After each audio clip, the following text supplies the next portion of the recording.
अब सभी लोग सब मेरे से कनेक्टिविटी हो जाओ, सब लोग कनेक्ट हो जाओ। हिंदी 12वीं हिंदी के आरोह का अपन पार्ट 4 पढ़ रहे हैं। देखो भाई लोग, पार्ट 4 बार नहीं है, वो 10 11 12 13 14 15 ऐसे नाम है, पर मैंने इसको अरेंज कर दिया और जो चैप्टर गायब हो गए उनको क्या कर दिया, हटा दिया, उनकी नंबरिंग नहीं किया मैंने। आरोह का गद खंड के पूरे इतने पार्ट डाल दिए कि आपको 2023 में इतने पार्ट पढ़ने हैं। ठीक है, चलिए अपन लोग पढ़ते हैं पार्ट 4, पहलवान की ढोलक। पहलवान का मतलब आप समझ गए होंगे कि पहलवान का मतलब क्या होता है। पहलवान का मतलब है कि कुश्ती उस्ती लड़ने वाले, फाइटिंग वाइटिंग लड़ने वाले। ये तो समझ में आ गया होगा यार दोस्त आपको पहलवान क्या होते हैं। Is that clear? अच्छा, ढोलक तो समझ में आ गई होगी आपको कि ढोल कैसे बजते हैं या ढोलक कैसी बजती है। दिन दिन धन धड़क धड़क चट चट चट, ठीक है, ऐसे सुने होंगे कभी आपने ढोलक? Yes sir. अरे नवरात्रि में सुने होंगे, गणेश जी में कैसे बजते हैं, बिल्कुल ढोल भी सुने होंगे आपने। Is that clear? चलिए अपन इसके जो पहलवान की ढोलक के जो लेखक हैं वो है फणीश्वर नाथ रेणु, इसके लेखक हैं। और यहाँ पर पात्र मिलेंगे आपको कौन कौन, बहुत अच्छे समझो, पहले पात्र की सेटिंग करना बहुत जरूरी, पहले ये तो देख लो कि वहाँ है कौन कौन। तो इस चैप्टर में तुमको मिलने वाले हैं एक पहलवान, ठीक है, और उस पहलवान का नाम है लुट्टन। क्या नाम है? लुट्टन। पहलवानों के नाम ऐसे ही होते हैं बॉस, लुट्टन, फुल्लन, फुल्लम, ऐसे ही होते हैं पहलवानों के नाम। नाम भी बड़े वो होते हैं वजनदार उनके, लुट्टन पहलवान। ठीक है, तो यहाँ एक मिलेगा लुट्टन पहलवान। अच्छा, उसके 2 बेटे मिलेंगे, ठीक है, और दोनों बेटे पहलवान हैं, क्योंकि झाड़ का पत्ता झाड़ के नीचे ही गिरता है। समझ गए आपने, देखे होंगे। अगर बाप व्यापारी है तो बेटा भी व्यापारी बनता है, बाप बनिया है तो बेटा भी बनिया ही करता है। कई बार ऐसा हो जाता है, पिता डॉक्टर है तो बेटा भी हो जाता है, कई बार ऐसा। Is that clear? तो पहलवान मिलेंगे, उसके 2 बेटे मिलेंगे और दोनों को वो क्या बनाता है, पहलवान। और सुनो तो उनको भी जबरदस्त पहलवान बनाता है भाई वो, ठीक है, अपने जैसे पहलवान बनाता है और पहलवानी के सारे गुण उनको क्या करता है, सिखाता है, तगड़ा, बिल्कुल। Is that clear? फिर आगे चलते हैं, चांद सिंह मिलेगा। अब ये चांद सिंह कौन है? तो चांद सिंह भी एक पहलवान है, पर वहां पर पहलवान वर्ड मैंने नहीं लिखा क्योंकि असली पहलवान हमारा लुट्टन है। अच्छा, उससे ज्यादा ताकतवर कौन है? चांद सिंह है। मायने ये नहीं रखते कि तुम ताकतवर हो, पैर मत हिलाओ, मायने ये नहीं रखता कि तुम ताकतवर हो, मायने ये रखता है कि तुम्हारे पास कितना अनुभव है, एक्सपीरियंस है। एक्सपीरियंस और अनुभव मायने रखता है, ताकत मायने नहीं रखती।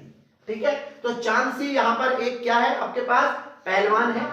अच्छा, उसके गुरु है बादल सिंह।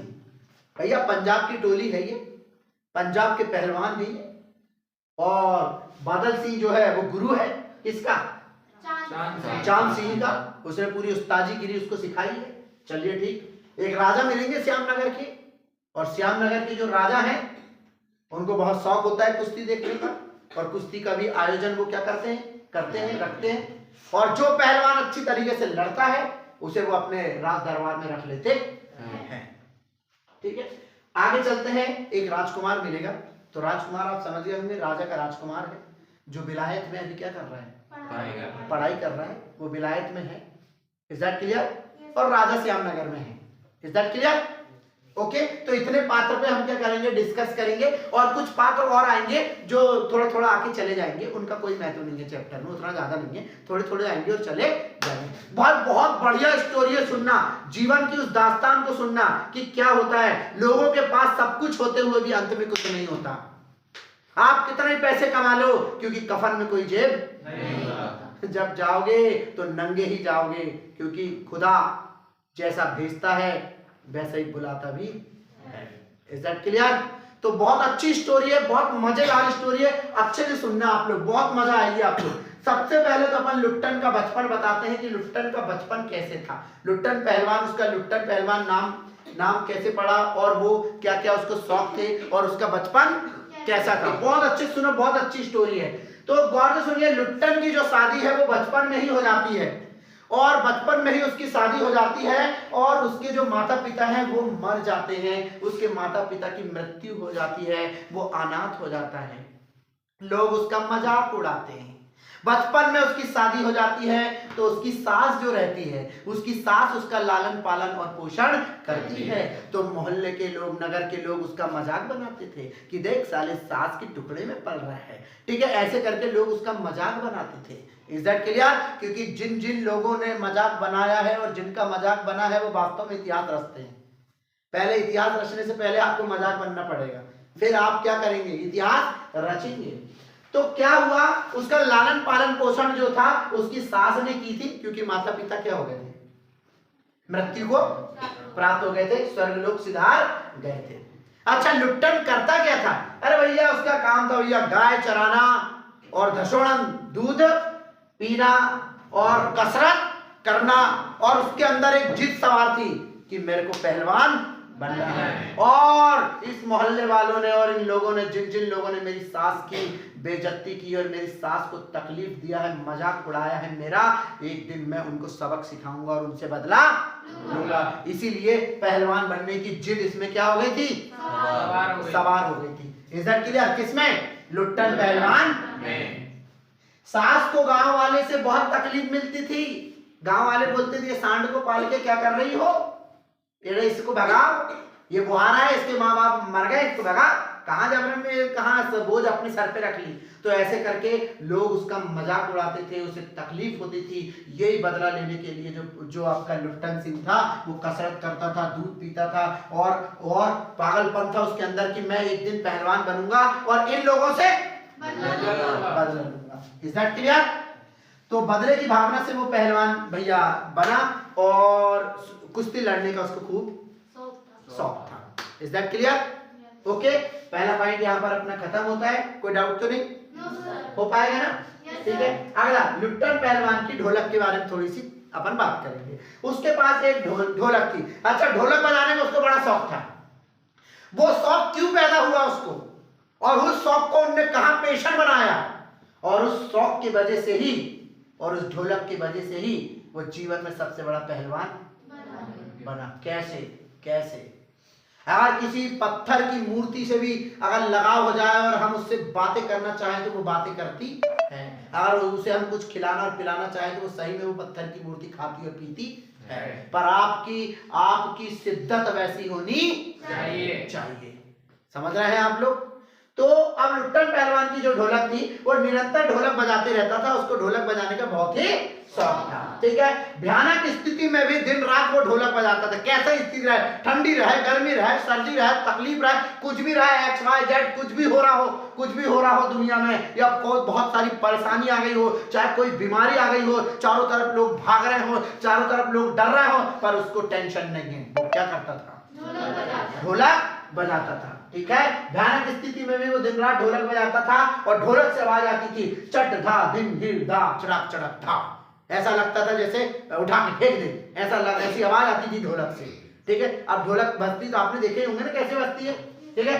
चट धा दिन गिड़ धा चटाक चट धा, ऐसी आवाज आती थी जैसे उठा के पटक दे की आवाज आती थी। जो ढोलक बजाता था तो ऐसी आवाज आती थी उठा के पटक दे। अब पहलवान है वो, तो ऐसी बिल्कुल क्या आती थी, आवाज आती थी। ठीक है।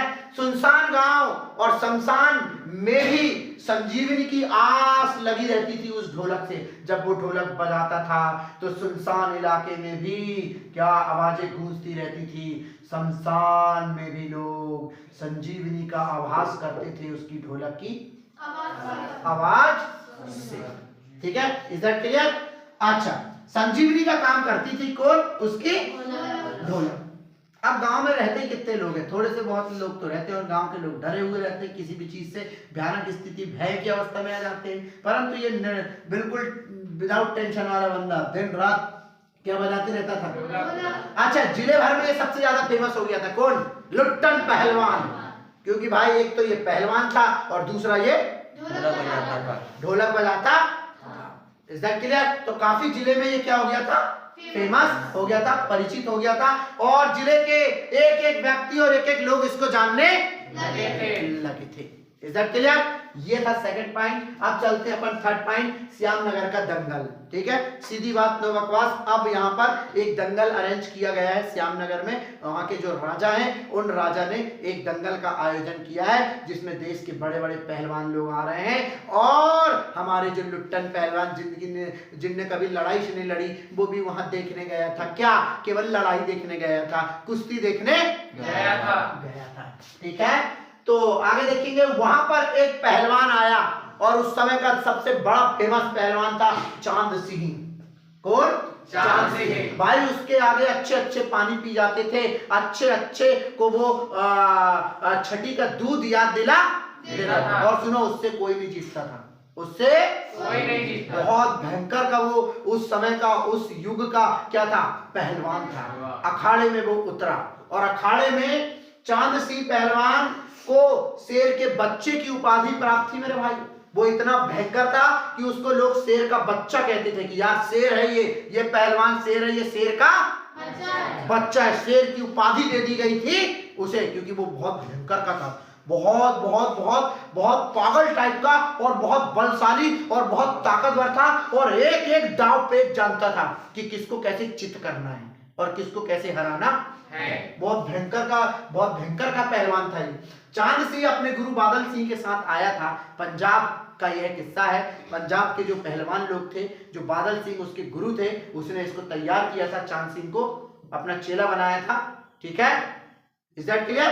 Yes sir. इस पहलवान से कोई नहीं भिड़ता था, कोई नहीं लड़ता था। क्यों? वजह ये बहुत बलशाली था और एक दांव पेच जानता था। इसलिए इससे कोई नहीं लड़ता था और कोई भिड़ता नहीं। जैसे ही अखाड़े में कोई नाम सुनता था कि चांद सिंह पहलवान एंट्री ले रहा है, खत्म, भाग जाते थे वहां से लोग। भैया हमको अपनी जिंदगी प्यारी है, हम इससे नहीं लड़ेंगे भाई, इससे नहीं लड़ेंगे भाई। ये जानवर से कौन लड़ेगा भाई? इंसान हो तो उससे लड़ ले, ये तो जानवर है बिल्कुल। ठीक है, इससे कौन लड़ेगा भाई? नहीं हो पाएगा। तो ये अखाड़े में अजीब सी किलकारी भरता था। जब ये अखाड़े में उतरता था तो अजीब सी किलकारी भरता था, अजीब से चिल्लाता था, और चिल्लाने के बाद मालूम क्या करता था, अपनी लंगोट को हाथ में लेके और घुमाता था और कहता है कोई माई का लाल जो मेरे से भिड़े, है कोई माई का लाल जो मेरे से भिड़े। ओपन चैलेंज देता था ये लोगों को, और बहुत पागल था, एकदम अजीब सी किलकारी भरता था, अजीब सी एकदम हुंकार भरता था। बस लड़ाई के अलावा उसको कुछ सूझता ही नहीं था। किसको? चांद सिंह पहलवान को। Is that clear? और अपनी लंगोट को घुमाकर अपने अपरिजित की घोषणा करता था, है किसी पर दम तो हरा के अपराजित करके दिखाए मुझे, आओ जिसको लड़ना ऐसा कहता था। कौन? चांद। श्यामनगर के जो राजा थे, उन्होंने चांद सिंह को अपने दरबार में रखने की योजना बनाई। तो जो राजा थे, जो दंगल को देख रहे थे, उन्होंने सोचा कि यार इनने सब पहलवान को हरा दिया, अरे यार क्यों ना एक काम करते हैं, इसको मैं अपने दरबार में रख लेता हूं, और अपने दरबार में रख लूंगा तो ज्यादा अच्छा। क्योंकि राजा महाराजा काम यही था। राजा महाराजा प्राचीन समय में अगर कोई अच्छा गायक रहता था, कोई अच्छा कवि रहता था, तो उन कवि को अपने राज दरबार में रख लेते थे और सारी फैसिलिटी देते थे, और उनको राज दरबारी कवि कहते थे। वैसा ही पहलवानों को वो रखते थे और राज दरबार पहलवान कहते थे उनको। तो उस समय उनका स्वाभिमान बढ़ता था। ठीक है, राजाओं का। तो राजा सोच ही रहे थे, श्यामनगर के राजा सोच ही रहे थे कि इस चांद सिंह को मैं अपने राज दरबार में रखूंगा। परंतु इतने में आवाज आई लुट्टन पहलवान की कि मैं तुमसे लड़ूंगा। कौन? लुट्टन पहलवान। किसको बोल रहा है? चांद सिंह ने ऐसे देखा और उसके तरफ देख के अरे बच्चे, तेरे को अपनी जिंदगी प्यारी है, अबे लड़ेगा तू, अपने आप को देख ले पहले। तो लुट्टन सिंह कहता है मैं लड़ूंगा। सारी प्रजा, वहां पे जो लोग दंगल देख रहे थे, सारे लोग उन्होंने हंसने लगे, अबे लुट्टन पागल हो गया है क्या? राजा ने समझाया, बेटा मत लड़ रे, अरे मर जाएगा, पहले उसको तो देख ले। राजा के जो मैनेजमेंट ग्रुप के लोग थे, उनने भी समझाए, दरबारी लोग ने समझाए, अरे भाई मत कर, कोई मतलब नहीं, मर जाएगा, क्या कर रहा है ये। और कुछ पब्लिक ने कहा यार हटाओ यार, इसको क्या देखेंगे हम, भगाओ इसके, तो ऐसे ही मर जाएगा। और कुछ पब्लिक कह रही थी नहीं लुट्टन को लड़ाओ, लुट्टन को लड़ाओ। परंतु राजा ने मना कर दिया। क्यों? क्योंकि जैसे ही अखाड़े में कौन आया? लुट्टन